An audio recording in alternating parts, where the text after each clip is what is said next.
Olá pessoal, estamos de volta com mais um episódio no nosso podcast Vamos Conversando. Espero você faça sua inscrição, ponha o sininho, porque nós vamos ter vários convidados especiais. E hoje nós estamos com uma pessoa muito querida que eu conheci no Instagram, a Caroline Vargas. A Caroline, ela é conhecida como Carol. No Instagram dela é Fale Carol. E hoje eu tive a grata a honra de conhecê-la pessoalmente, a gente se conhecia nas redes sociais, e ela vai estar aqui para falar sobre pessoas com deficiência, capacitismo, né? O que é capacitismo? Eu confesso que até pouco tempo atrás eu não sabia. E preconceito. E sempre com os comentários atentos e os contrapontos do meu compadre, o escritor Djalma Filho. Isso aí, né, termos interessantes, termos novos, né? Que todos nós somos agora pessoas em desconstrução para formar um novo ser mais adequado ao mundo que vivemos, né? Então são várias novidades e novos olhares, né? Então, prazer, Carol, estar com você aqui. Eu queria agradecer vocês dois a oportunidade de vir aqui, não só pessoalmente, de poder falar sobre capacitismo, pessoas com deficiência, inclusão, mas também de trazer informação, né? De poder falar sobre temas que, às vezes, as pessoas não têm tanto acesso à informação, não compreendem tanto, porque, às vezes, acham que tem muitas mudanças. Então, tentar esclarecer, trazer novidades, trazer algumas informações para que a gente possa, justamente, construir um mundo que uns olhem para os outros, assim, com mais empatia, com mais humanidade, né, com mais solidariedade. Afinal, são princípios, são questões que não só estão na Constituição, mas deveriam ser parte inerente da comunidade. Assim. É verdade. E já como polêmica, qual a expressão correta? Porque eu me lembro que antigamente falava, eu tenho um amigo deficiente físico. Daí já fala, não, você não pode falar um amigo deficiente. Daí, depois veio pessoas especiais, portadores de necessidades especiais. E eu sei que vai mudando. Hoje, o que é politicamente correto falar a pessoa que tem, né, alguma limitação? O termo correto é pessoa com deficiência. A gente considera a forma de poder ensinar isso de uma maneira mais tranquila, que antes das deficiências a gente é uma pessoa. Isso. Né? Exatamente. Então, primeiro é uma pessoa com deficiência. A gente teve essa mudança de nomenclatura com a Convenção de Nova York, né, em 2007. O Brasil é signatário, mas entrou na nossa legislação com o Estatuto da Pessoa com Deficiência em 2015. Então, quando a gente fala necessidade especial, a gente parece que aquela pessoa ela carrega consigo a deficiência, né? Quando a gente fala deficiente, parece que ela é uma pessoa com menos habilidades ou capacidades e que ela é uma pessoa deficiente, né? Quando, na verdade, tanto a Convenção quanto o Estatuto, eles demonstram que deficiente é a sociedade, porque é um mundo que foi feito sem a percepção dessas pessoas. Então, as barreiras são externas. Quem são essas pessoas com deficiência? Aí se inclui qualquer deficiência psicológica ou só as deficiências físicas? Quando a gente fala, por exemplo, nesse tema de proteção, de adaptação... Pessoa com deficiência também, o conceito está no Estatuto da Pessoa com Deficiência, é toda aquela que tem um impedimento de médio ou longo prazo e que ela encontra barreiras em sua interação com o mundo. Por isso que é a pessoa com deficiência e não a necessidade especial dela.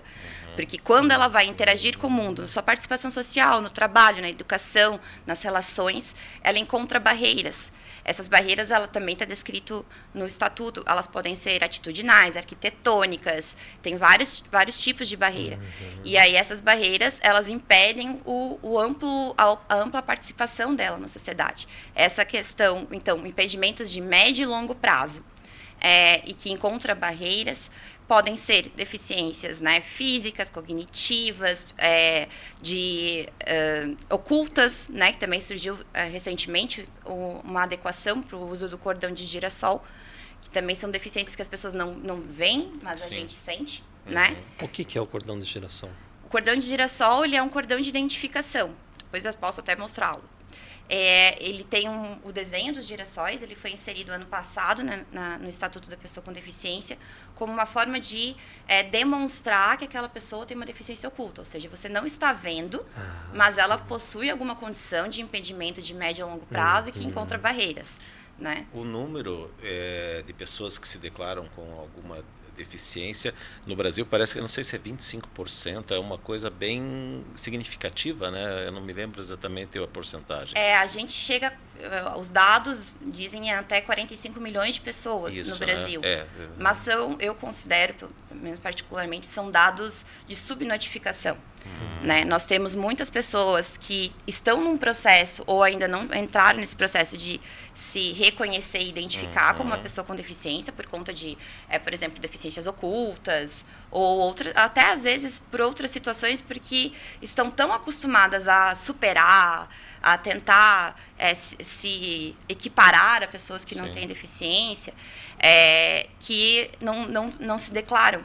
E também a forma de perceber isso, né? O IBGE não faz essa análise.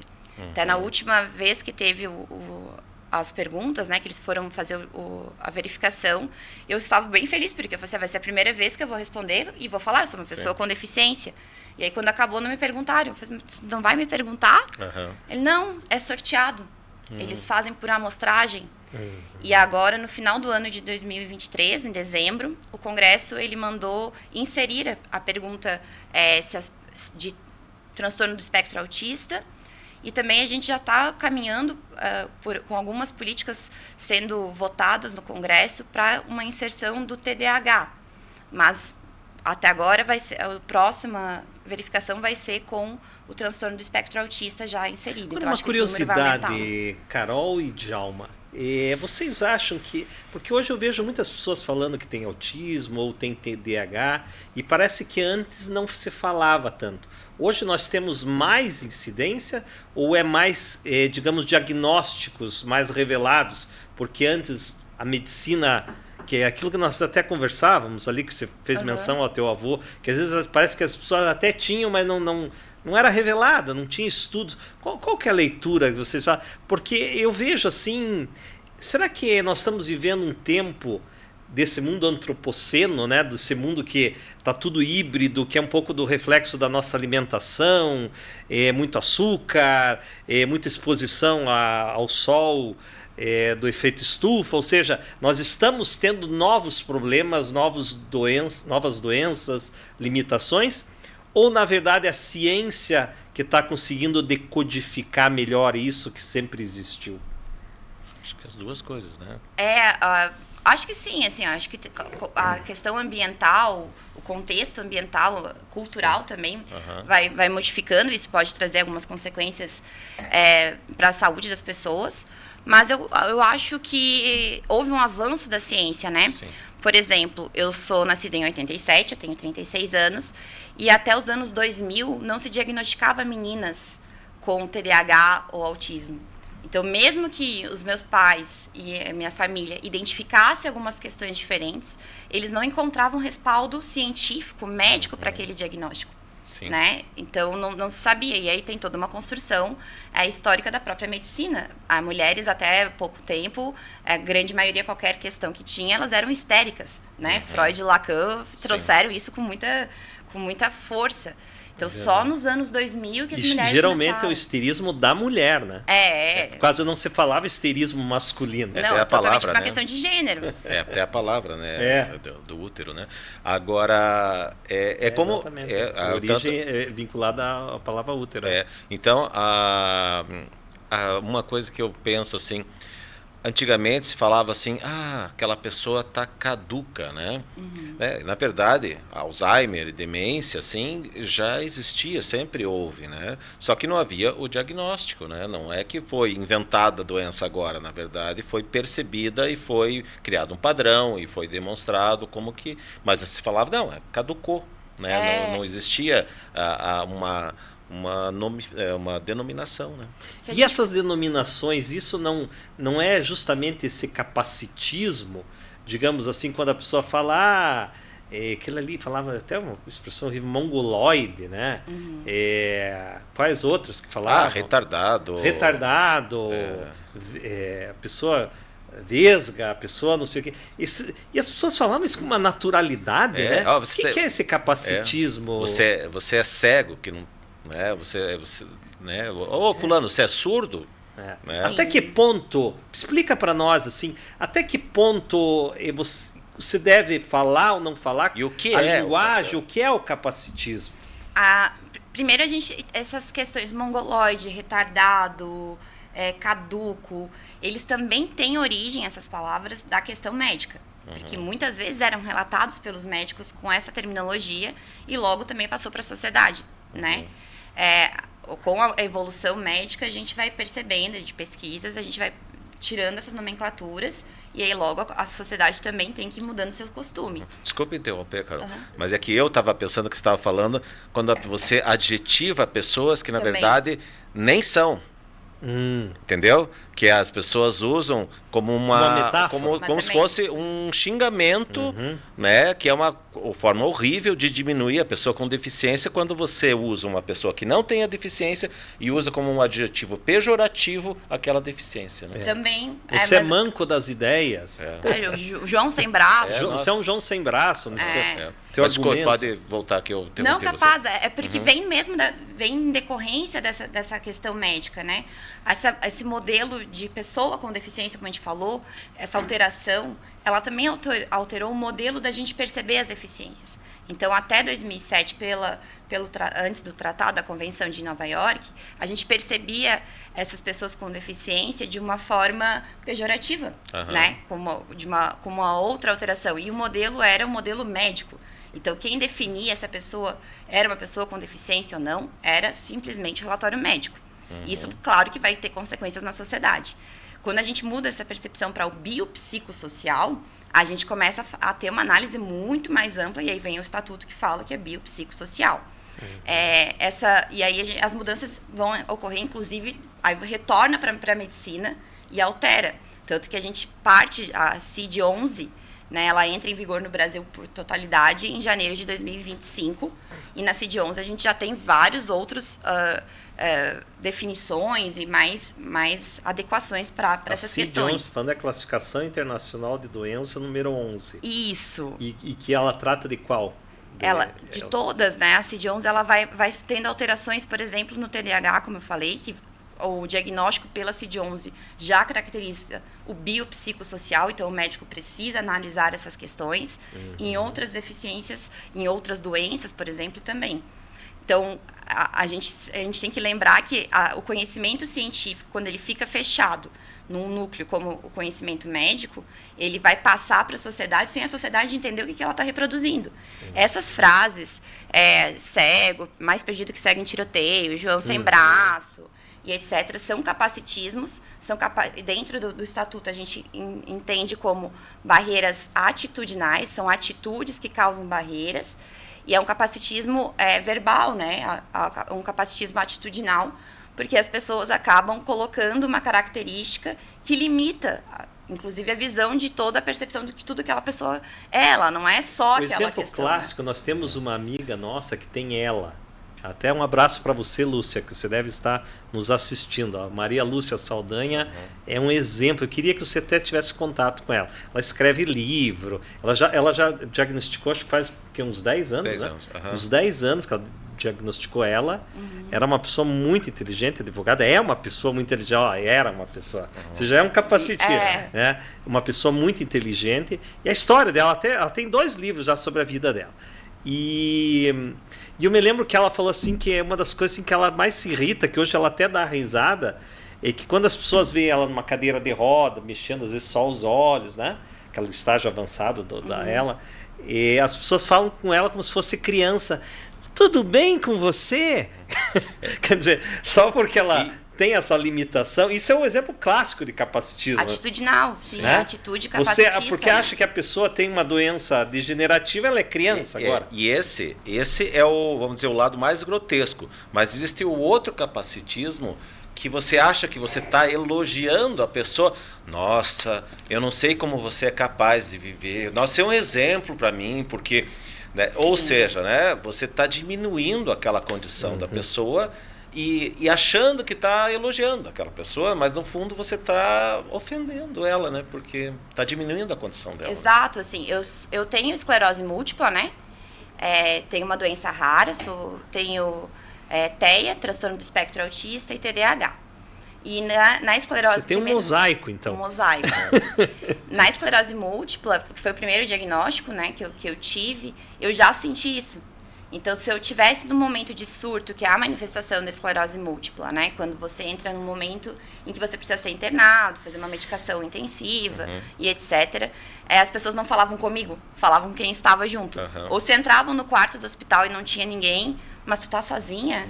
Sim, eu consigo falar, eu ainda, né, tenho autonomia, eu só tô aqui tomando a medicação. Eu não sou louquinha. Né? Não perdi a minha capacidade. Muito pelo contrário, a Carol é uma das pessoas mais inteligentes que eu conheço. Ah, obrigada. Então. E também acontece muito com o TEA, por exemplo. Quando eu tô com o meu cordão de girassol, que identifica a minha neurodiversidade. TEA? Esse eu não conheço. Transtorno do espectro autista. Ah, tá. Eu não conheço. Tem agora não conhecia vagas de carro para TEAs. Isso. Estádio de futebol, espaços para TEA. Eu não conhecia essa... A sigla. A sigla. Eu vejo que se eu tô com a identificação e às vezes vem algum segurança, alguém fala comigo de forma infantilizada. Ah, mas a princesa tá precisando de ajuda, né? Às vezes eu tenho mais fraqueza do lado direito por conta da esclerose múltipla. Então, às vezes eu preciso estar com uma bengala. Momentos que eu tô mais cansada e tal. Ai, machucou a perninha? Sempre no diminutivo, assim. Mas isso te irrita ou você já... Não, um pouco. Mas eu geralmente dou umas respostas que deixam a pessoa um pouco, assim, desconfortável. Tipo o quê, assim? O da perninha, eu falei, não, é esclerose múltipla, o senhor conhece? Né? Ou, às vezes, a pessoa também... Aí já é uma verificação contrária, né? Quando tu vai usar um elevador ou uma fila de prioridade, alguma questão assim, e aí a pessoa acha que você não precisa estar lá, né? Aí já aconteceu, tipo, por que você não vai pela escada? Tem esclerose múltipla, e o senhor, por que não vai? Né? Já que tá tão saudável, assim, a ponto de falar da vida dos outros, então use a escada. Mas tem... E a questão da superação, que eu queria também deixar aqui. Isso. A questão da superação é extremamente cansativa. Eu acho que quando falam de maneira infantilizada, ou que eu não tenho, ou como se eu não tivesse uma capacidade para poder falar e etc., eu dou umas respostinhas, assim. Mas quando fala da questão de superação, me incomoda num outro ponto de eu nem conseguir responder, porque, nossa, eu estou fazendo tanto esforço para coexistir com vocês. Eu estou fazendo tanto esforço para estar aqui, para gravar um vídeo, para fazer as coisas. Eu tenho desgaste emocional, tenho desgaste quando eu chego depois de uma atividade.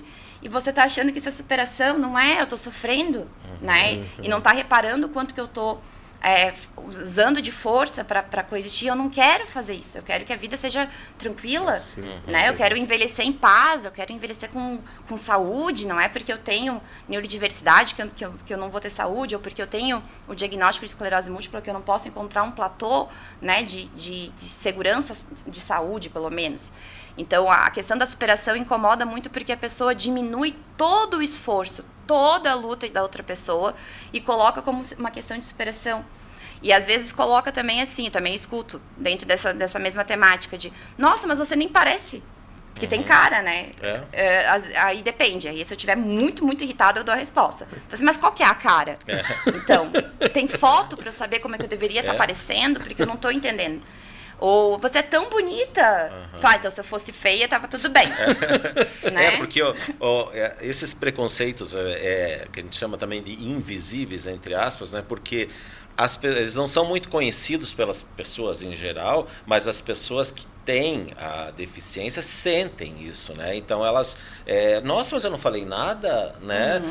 Até como, aqui puxando outro preconceito, como o etarismo, né?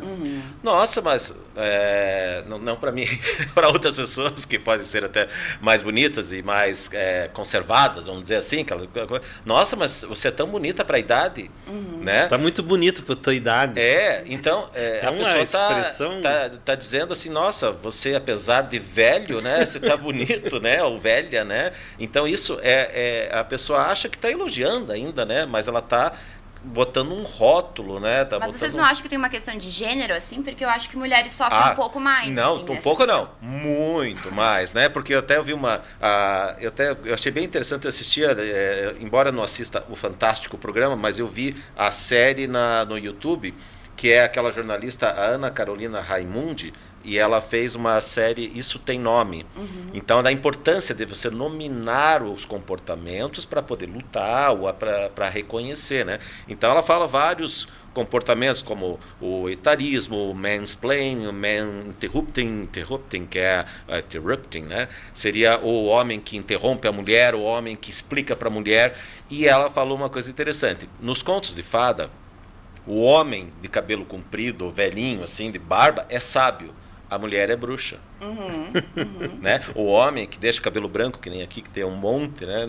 Às vezes é um charme. As pessoas podem até dizer isso, mas a mulher, nossa, a mulher, o quê? Você não pinta o cabelo? Que relaxada, né? Onde é que já se viu, né? Não, a pressão sobre a mulher é então, esse etarismo, você bem reparou. Surge também, assim, eu sinto, pela questão de gênero, de me perguntar muito assim, mas quem que te ajuda? Mas você é sozinha? Não é casada? Não sou solteira. Nossa, mas e aí como é que vai fazer? Não interessa, né? Talvez não perguntem isso tanto para os homens, até porque a gente tem toda uma teoria do cuidado que, numericamente, por dados, as mulheres ficam mais com seus companheiros com deficiência, com alguma doença, do que os homens, do que o inverso. Mas há automaticamente uma preocupação de ter mais alguém ali para a mulher. Como quem diz, o teu marido te abandonou e tadinha. Né? Tem muito disso, assim, mas por quê, né? Ou também ao contrário, eu já escutei, porque eu fui casada, né? E aí realmente ele foi embora quando eu descobri a minha doença rara. E eu escutei da minha ex-sogra, falei assim, mas tadinho, né? Tão novo. Eu falei, mas quem descobriu a doença fui eu. Tadinho dele? Tadinho dele. Sim. Mas quem descobriu fui eu que vou fazer tratamento, né? Aí tem ainda assim, então, muito forte isso na questão de gênero. O abandono que as mulheres passam, a dificuldade de visualizar as mulheres com deficiência como autônomas, como femininas, como bonitas, como, né? Sempre tem uma carga muito maior para a questão. Mas aí eu queria fazer uma pergunta para vocês. Mais assim filosófica, né? O eixo que liga tudo isso. Vocês acham que essa questão da deficiência física, em que medida é que ela dialoga com as pautas identitárias, com outras discriminações, como racismo, homofobia? Por exemplo, o que estou tentando dizer? O homem precisa mudar essa mentalidade de que alguns têm mais valor do que o outro. Nós temos que desconstruir essa hierarquia, nós temos que respeitar as diferenças. Aonde que vocês acham que está o elo? Porque nós estamos falando de um problema dos deficientes, problema de conviver, de ser aceito, de interagir. Mas a gente também pode ver isso na questão de gênero, na questão da homofobia, na questão da implicância com os imigrantes. Aonde que vocês acham que começa a raiz dessas discriminações? Bom, tem alguma... tenho. Tenho que eu preparei aqui, alguma coisinha, e eu imaginei que seria interessante a gente traduzir isso, né? Trazer para cá. Preconceito, ele surge da necessidade humana de categorizar. Porque o ser humano, isso foi muito importante do ponto de vista evolucional. Quando você entra no ambiente, você não consegue processar tudo que você vê. O cérebro não consegue, não dá conta, porque é muita informação. Então, o que ele vai fazer? Ele vai criar categorias. Categorias de objetos, o tempo, ele vai categorizando, vai colocando tudo em compartimentos. O problema é quando ele vai categorizar pessoas. E daí surge o preconceito, porque ele presume que ele já categorizou aquilo. Né? Então um grupo ele vai fazer criar tipo um estigma, né? Que tem uma outra palavra aqui que é não me lembro qual é, mas assim você acho que é o estigma mesmo. Assim, que daí aquele grupo você já faz um preconceito, né? Você já julga. Então é que nem voltando ao capacitismo, né? O que acontece? Você presume que aquela pessoa não tem a capacidade, porque você já categorizou que aquela pessoa... E nessas categorizações tem as categorias superiores e inferiores. Daí você tem um grupo, né? Você vai achar que aquele grupo a tua verificação uma crença, né, determinado grupo, você pode ser positiva ou negativa em relação àquele grupo, né? Você vai criar essa categorização interna. E o preconceito, ele é muito, muito complicado, porque ele nasce disso, mas da ignorância, né? Você ignora aquilo e você acredita que aquilo é uma realidade. Você pega uma pessoa que está agindo com preconceito, a pessoa vai falar, não, mas não é preconceito, é verdade.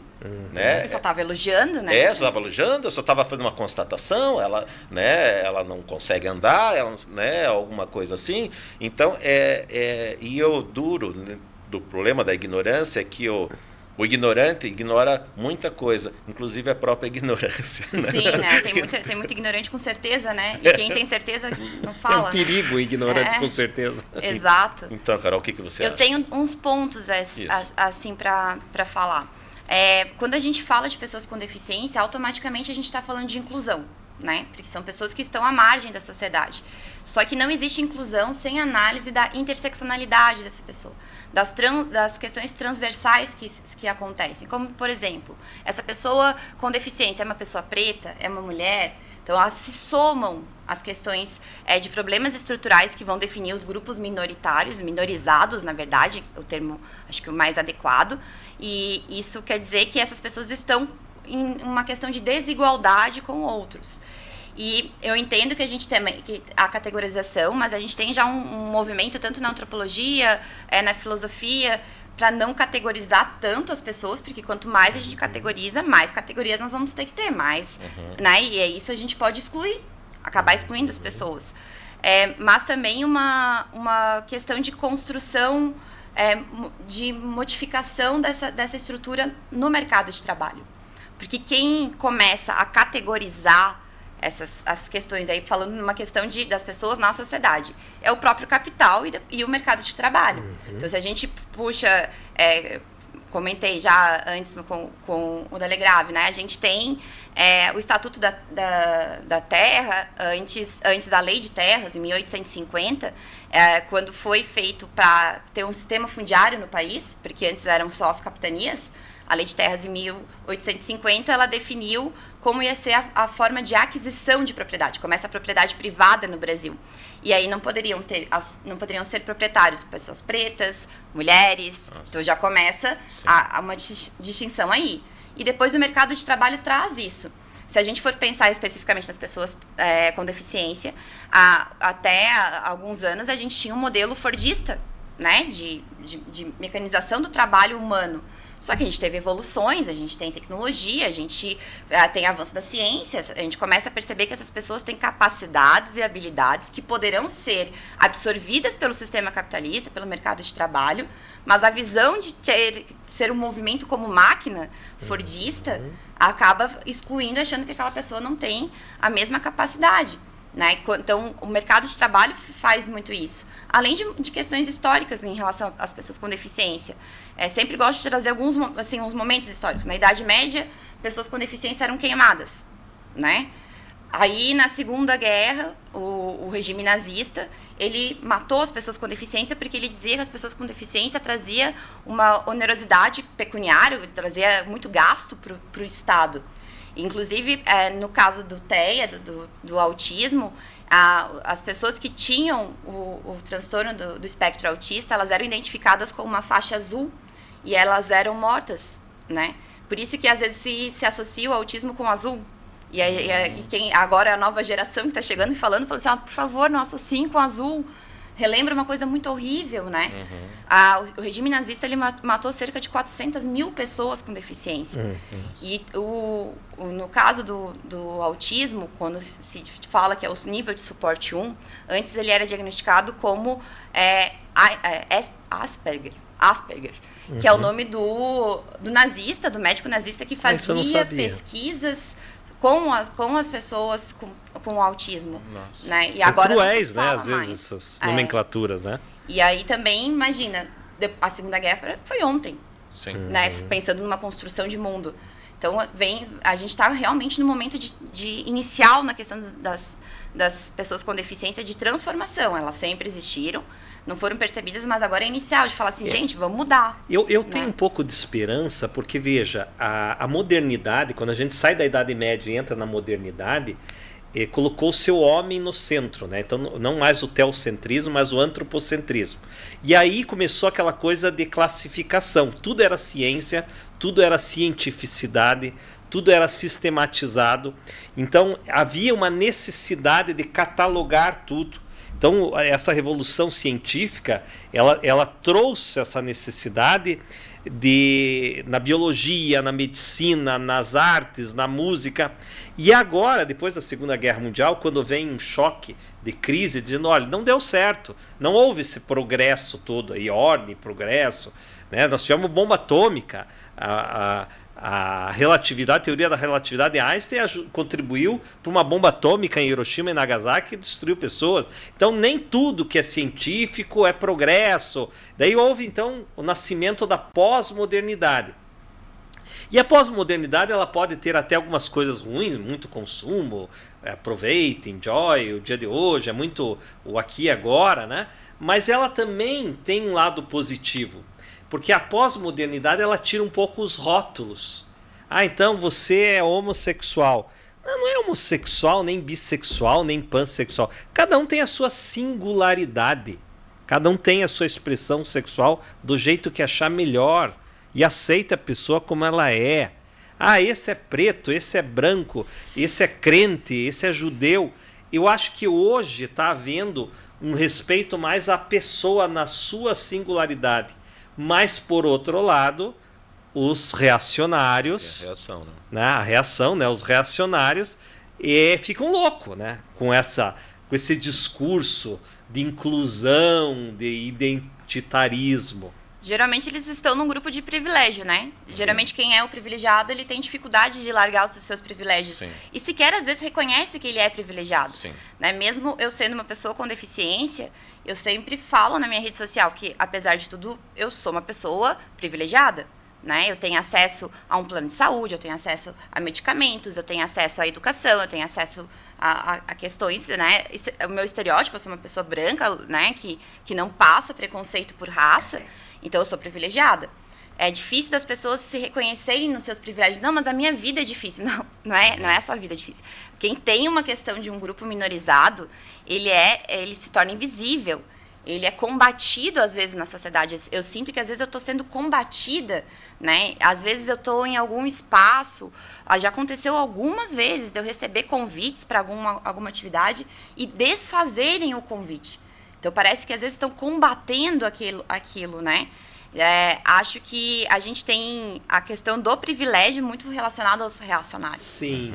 Né? A gente não vê, que nessa coisa de vaga de estacionamento, né? Eu já vi muitas pessoas assim, agora é vaga para o deficiente, vaga para o autista, eles estão cheios de privilégios, né?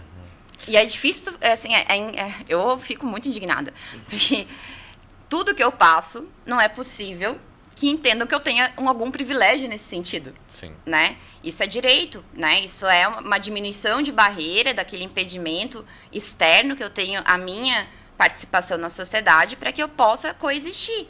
Então, por exemplo, na vaga das pessoas com autismo surgiu em 2012 por uma legislação que é a Política Nacional para as pessoas com espectro autista. Claro, eu acho que a gente vai chegar no momento, e a gente precisa, enquanto sociedade, chegar no momento de debater mais uma teoria de incapacidades. Eu, particularmente, preferia falar uma teoria das barreiras, né? Quais são as barreiras? Eu não posso me comparar com uma pessoa cadeirante. Ela, com certeza, encontra barreiras diferentes das minhas e, principalmente, barreiras de acessibilidade urbana, né? De estar nos mesmos ambientes. A gente vai precisar discutir essas categorias, aí, de novo, vai ter que categorizar, mas por barreiras para que a gente possa administrar, porque, como a gente falou antes, os números, há uma subidentificação, há um subdiagnóstico, as pessoas estão, a ciência avançou agora, as pessoas estão começando a procurar alguns diagnósticos agora. E vocês acham que está havendo um avanço nesse sentido de conscientização, Djalma? E vocês acham que esse ativismo, essas ONGs, a mídia, as redes sociais, elas mais atrapalham? Você veja a questão do humor, né? No stand-up, por exemplo. E hoje já tem uma certa, não vou dizer censura, longe de ser censura, mas já existe um certo patrulhamento para dizer, olha, essa piada não é politicamente correta. Porque antes faziam umas piadas de péssimo gosto. É que eu não gosto nem dessa... quando se fala politicamente correto, parece uma coisa babaquinha, né? Parece não um é, mimimi que fala, um mimizinho, né? É politicamente, é não é? Não, é mais sério, né? Então eu acho que a questão do humor é uma questão simples, né? Uma maioria rir de uma minoria não tem graça, né? É impressionante, né? Você pega, que nem o pessoal fala assim, no tempo dos Trapalhões, porque era muito legal, era porque era um cearense lá, o homossexual que era o Zacarias, né? O Mussum que era alcoólico e preto. Eles mesmos riam das suas condições, né? E daí? Aonde que está a graça nisso, né? É triste. Isso era triste, né? Na verdade, esse humor não era um humor engraçado, né? Era você rir e você querer que aquela pessoa que sofria o preconceito risse também. Nossa, você veja, agora eu não posso mais fazer piada, né? É um capacitismo recreativo, que a gente chama, né? E tem sempre a evolução social, né? Os Trapalhões, eles se inspiraram muito nos Três Patetas, Sim. né? Que é bem mais antigo, Sim. assim. Os Três Patetas faziam um humor de se bater, né? Então Sim. tinha umas brincadeiras de dar martelada na cabeça. Pastelão, né? Que chama pastelão, joga torta na cara. Hoje ninguém mais acha engraçado apanhar trabalhando, Sim. né? Fazer, Tinha as paniquete ali no... que também já era, elas Como que era o nome do programa? Pânico? Pânico. Elas eram também humilhadas, já pararam né? com isso. Já temos uma evolução. Os Trapalhões, eles seguiram muito daquilo ali, né? E aí o humor recreativo, nesse sentido, ele faz para depreciar, né? E isso cria mais estereótipos, mais preconceito, mais formas de E a gente vê na escola, adolescente, se você não põe um freio nisso, você chega lá uma pessoa manca, chegou ao ponto e vírgula. Você chega um mais escurinho, chegou fumaça. E daí fica aquela coisa meio, que nem o Tiago falou, daí a pessoa meio tem que rir, porque se ela faz cara de brava, daí que pega o apelido. Mas eu acho no BBB falou, né? A gente teve um participante que era um atleta, que era uma pessoa com deficiência física, né? Que o apelido dele era Perninha, né? Ele foi apelidado de Perninha num dos programas com maior visibilidade do país, assim. E aí um problema, né? Porque não basta tu ser uma pessoa com deficiência, mas é preciso construir um conhecimento sobre isso para você ser um ativista também. Então ele não fazia uma correção. Aqui fora a gente ficava, não, corrige. Por exemplo, a gente também tem no mesmo programa atualmente uma indígena, né? Ela corrigiu quando chamaram ela de indiona, indiazona, uma coisa assim. Ela falou, não, o termo correto é indígena. Mas essa é uma orientação que você dá para uma pessoa que tem uma deficiência, onde se faz um apelido, você tem que dizer, olha, não gosto, não me chame assim. Tem uma orientação? É difícil tu falar que é uma orientação, porque também requer coragem, e às vezes a gente está cansado. E quer validação do grupo, né? Toda aquela coisa, então, né? Talvez não digo que seria uma orientação, mas um esforço individual de verbalizar as necessidades, inclusive os limites, em dizer, não, eu não gostei dessa piada, não acho engraçada. Mas eu acho que a gente evoluiu. Eu acho que nós, que somos de uma geração já mais velha. Não vamos fazer etarismo com a gente mesmo. Mas assim, teve uma vivência maior. A gente cresceu num ambiente escolar diferente de hoje, né? Hoje as crianças têm muito mais sensibilidade e muito mais noção das palavras, né? O mundo, vamos dizer, infantil hoje é bem menos cruel do que no passado. Não que não tenha ainda, mas crueldade sempre haverá, né, no âmbito humano. Mas, assim, coisas grotescas, né, que era o humor da deficiência, o humor da diferença, né, na escola era total, né? Hoje já... Até os professores. O professor. Falar um pouco, informar um pouco mais sobre o bullying, né? auxiliou também as próprias escolas a ter um preparo de como direcionar isso, né? Sim. E também a gente tem mais acesso desses grupos minorizados aos mesmos ambientes. Eu estudei o ensino fundamental em Caxias do Sul, no Rio Grande do Sul. Eu tive durante do primário, do pré-1, que a gente chamava até a 8ª, na minha época não tinha 9ª série, era até a 8ª. Eu estudei com um colega preto. E eu não tinha nenhum colega com deficiência. No ensino médio, no colégio, tinha um colega com deficiência. O resto não tinha. Então, assim, a gente também não teve muitas convivências. Então, acho que agora os colégios estão preparados, estão recebendo, sabem sobre o bullying. Então, começa a ter, naturalizar as existências. Acho que esse é um ponto importante. A gente naturalizar que o outro é diferente da gente. Porque, às vezes, também, não passando pano, mas, por exemplo, no Sul, tem muito menos pessoas pretas. Sim. Né? Uma questão de construção, né? História, né? História. Né? Italiana. Foi até engraçado, o meu filho Gabriel, uma vez, ele era bem pequeno ainda na pré-escola, assim, né? E daí ele chegou todo contente. Pai, eu tenho um amigo novo, ele é negro.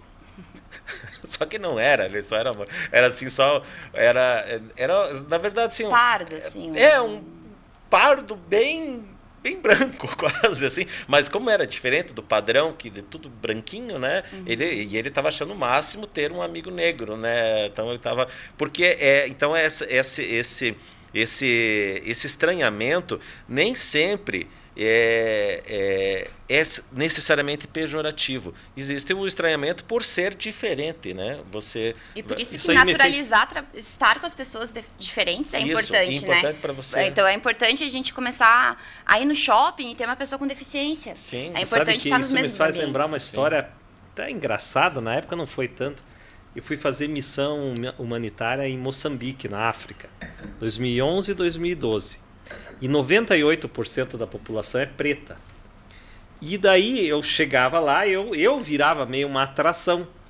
E daí eu me lembro que uma vez eu estava andando de bicicleta, indo lá para a igreja de bicicleta, como missionário, não sei o quê.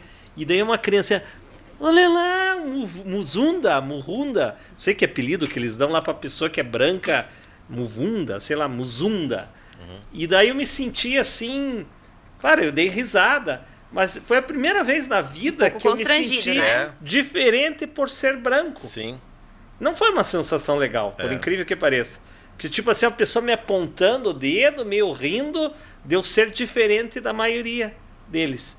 Então, a diferença, que nem o Djalma falou, é muito fácil fazer uma piada quando você está numa situação, uma posição privilegiada.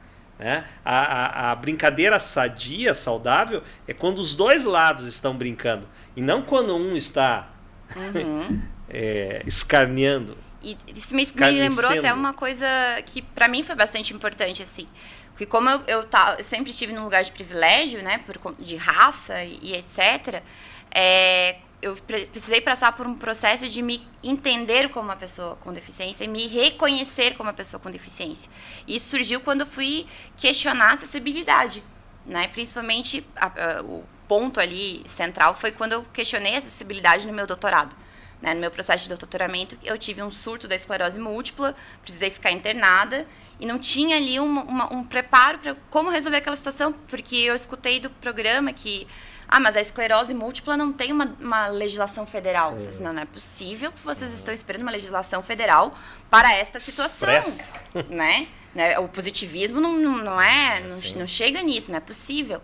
Então, foi ali que eu me senti, essa sensação do que é você ser invisível, do que é você estar falando, o raciocínio lógico, estar ali com argumentos adequados, e as pessoas e nós simplesmente temos uma falarem, regra...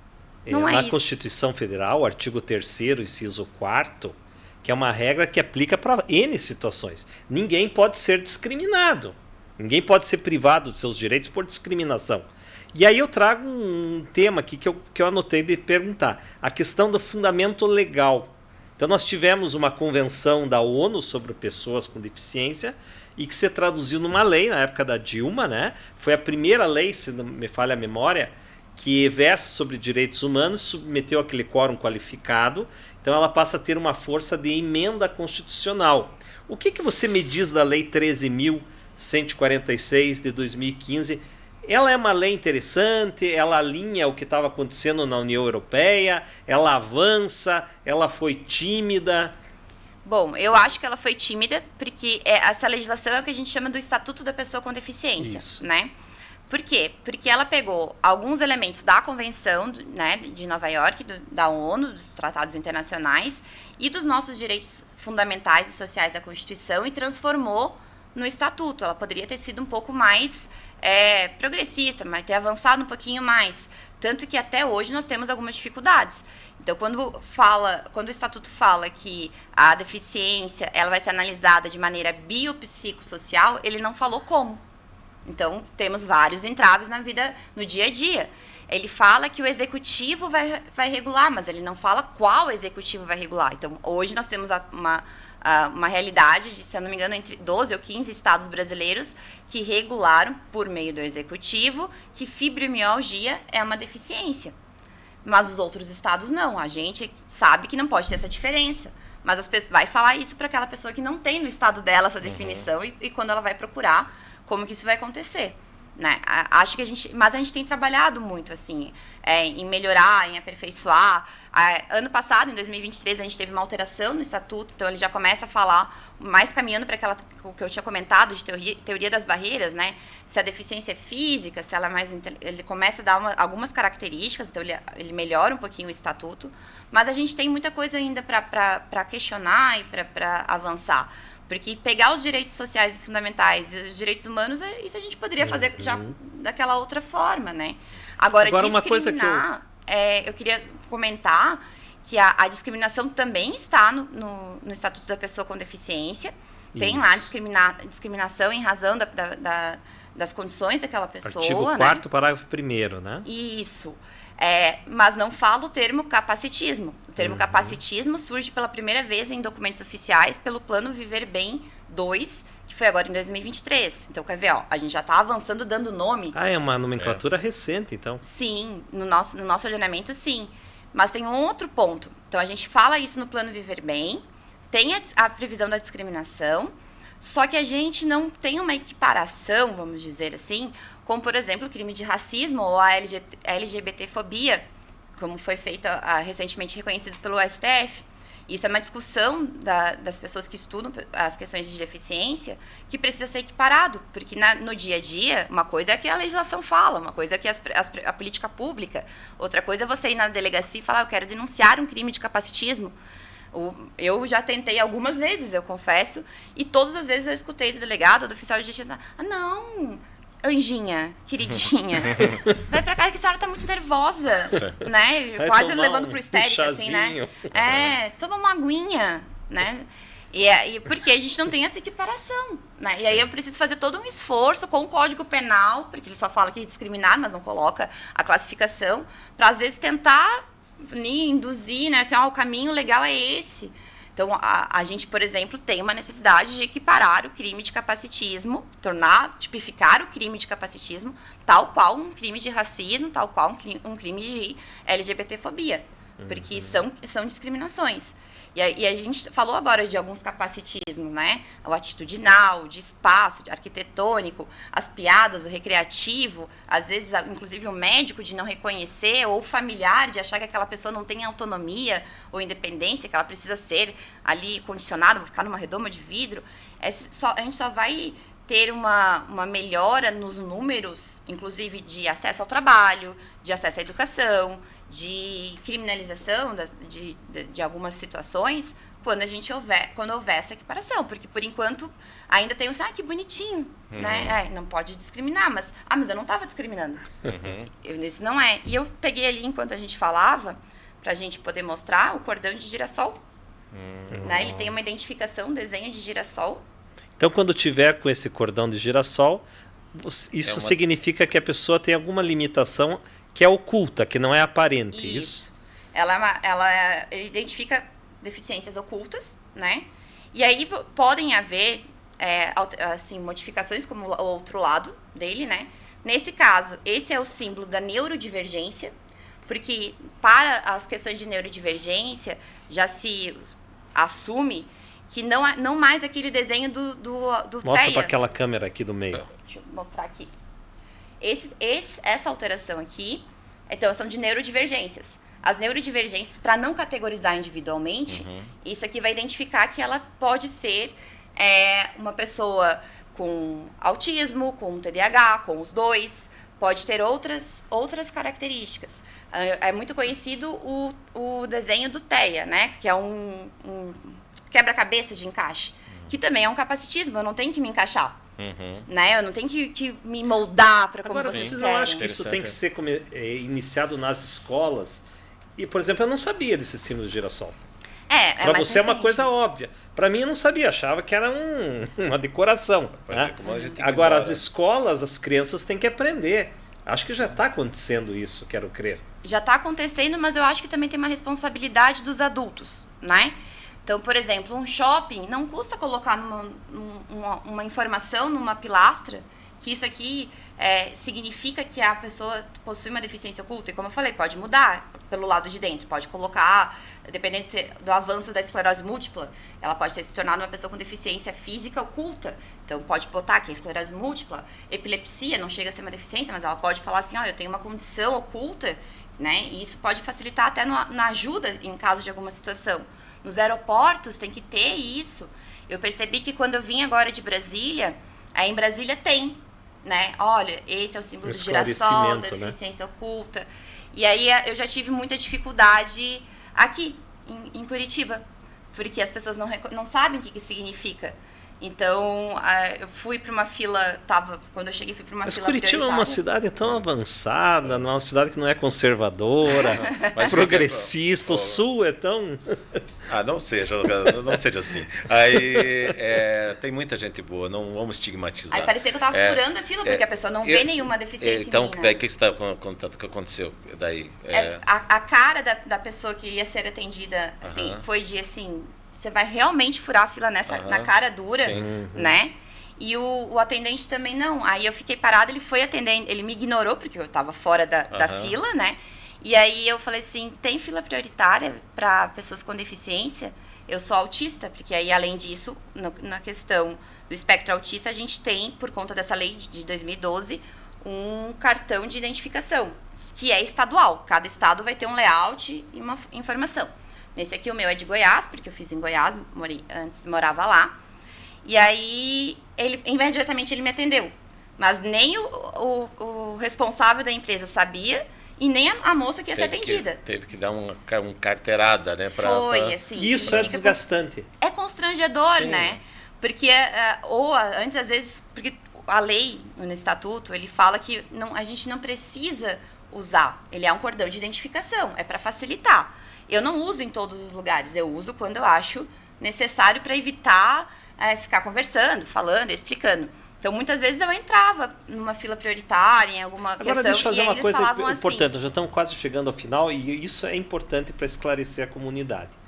As pessoas que não têm esse conhecimento, Carol, às vezes falam assim, mas é muita frescura, mimimi, que nem uma pessoa bonita, inteligente, tem blog, tem não sei o quê. O que precisa, qualquer dificuldade, se você puder assim, dizer assim, dar alguns exemplos para nós que não estamos no teu lugar de fala, alguns exemplos de algumas dificuldades que um autista tem diante uma fila e que nós não temos, só para as pessoas entenderem um pouco. E para eu conseguir, assim, para ficar até mais claro, né? Como eu falei, eu tenho 2 neurodiversidades, né? Na verdade, neurodiversidade aplaca muito, mas eu tenho o autismo e o TDAH, e eu tenho uma doença rara, que é a esclerose múltipla. E a esclerose múltipla, o avanço dela em 2020, me trouxe uma deficiência física oculta, que é uma hemiparesia parcial do lado direito. Eu sou mais fraca do lado direito.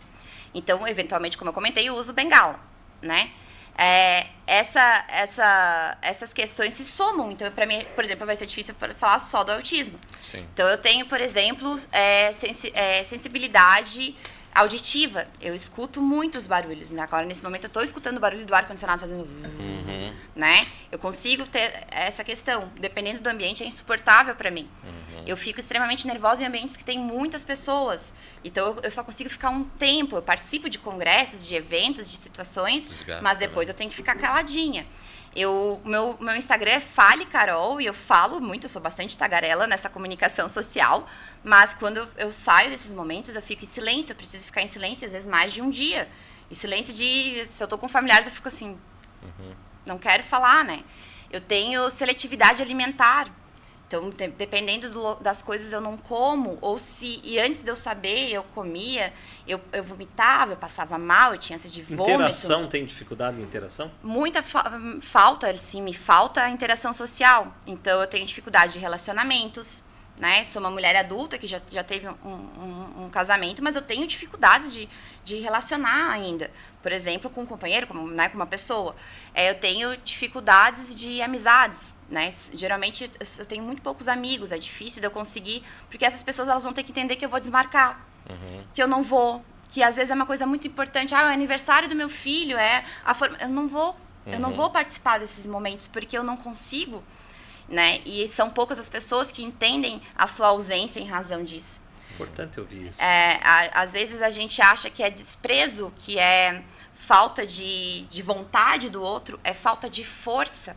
Eu não consigo, é muito desgastante para mim isso. Principalmente isso, eu falho nas coisas sociais. Então é difícil eu ir no aniversário dos filhos das minhas amigas. Eu acho, aproveitando já que nós estamos chegando no final, eu queria fazer dois pontos aqui, né? Esse episódio da fila, né? Porque você não estava dentro daquela categoria que a pessoa imagina que mereceria o lugar na fila, né? Então a pessoa já faz. Isso por quê? Porque nós aqui, brasileiros, temos aquele péssimo hábito de achar que alguém está sendo esperto. Né? Então, olha lá a pessoa, né, dando uma desperto, né? Então você tem uma métrica dela. Mas é que nós temos não necessariamente porque nós temos essa cultura, esse espectro assim de que existem pessoas espertas, né? Mas tem que tomar cuidado que tem pessoas espertas. E você fica pré-julgando e presumindo que o outro não está de boa fé. E muitas vezes, infelizmente, não está mesmo, né? Então, daí você acaba generalizando isso e cria esse mal-estar. Eu acho que se nós tivéssemos mais boa fé, a gente ia se estressar menos, né? Por deixasse que as pessoas mesmas se autodeclarassem, ou se a pessoa... aquele olhar menos julgador, né, com a pessoa, né, o olhar mais empático, né, se aquela pessoa está ali, deve ser por alguma razão, e não porque ela quer ser esperta, né? Para mudar a regra do jogo social, assim, a gente muda por si, né? Então, a primeira coisa é mudar o próprio regramento. Então, em vez de você achar que o outro está se aproveitando, né, dá o voto de confiança, que dá a boa fé, porque vamos lá, vamos para as normas fundamentais, vamos para direito civil, né? Vamos para a presunção da boa-fé. Vamos partir ao contrário. Mas realmente, e é claro, a gente tem questões culturais que levam a essa coisa do malandro, né? Da malandragem. Sim. Mas não é, a gente muda por nós. E isso é um exercício diário, né? Eu me torno antirracista todos os dias, eu me torno uma pessoa menos preconceituosa todos os dias, porque eu conheço mais, eu percebo mais as realidades, e eu mudo a minha percepção. Então, às vezes, eu mesmo me corrijo, assim, por que eu estou pensando isso? E outro ponto que eu queria só para finalizar, a gente tem que ter mais empatia. Eu acho que a empatia, ela vai até certo ponto, porque você realmente não consegue se colocar no lugar do outro, né? É uma impossibilidade. Né? Por mais que você... Então, o que você tem que fazer? Eu acho que você tem que ouvir o outro, né? E tentar aceitar aquela condição do outro, apenas aceitar, né? Você não precisa fazer assim nenhum exercício demais para eu vou me colocar no lugar que você não vai conseguir, né? Preciso entender. Sabe, Jamil, eu falo que o aceitar, eu acho que talvez não é o tanto, assim, vou trazer uma reflexão. Porque tu aceita quando tu é convidado a aceitar alguma coisa, né? Tu concorda quando tu é convidado a aceitar alguma coisa. E eu concordo contigo que a empatia tem um limite. né? Eu acho que é impossível tu sentir a dor do outro, e acho que essa empatia, assim, geral, global, total da pessoa não existe. A gente tem restrições, a gente tem crenças e etc. Mas é simplesmente se calar. Se a pessoa fala que tem uma dor, ok, ela tem uma dor, tu não tem que julgar, tu não tem que... Ok, ela já verbalizou aquilo, eu simplesmente tenho que aceitar. Você pode fazer um esforço de ter um raciocínio lógico do que está por trás daquilo. Mas se ao final tu não chegar na mesma conclusão que a dela, Fica quieto. Ela já falou aquilo. Pronto, tu não precisa forçar uma alteração, né?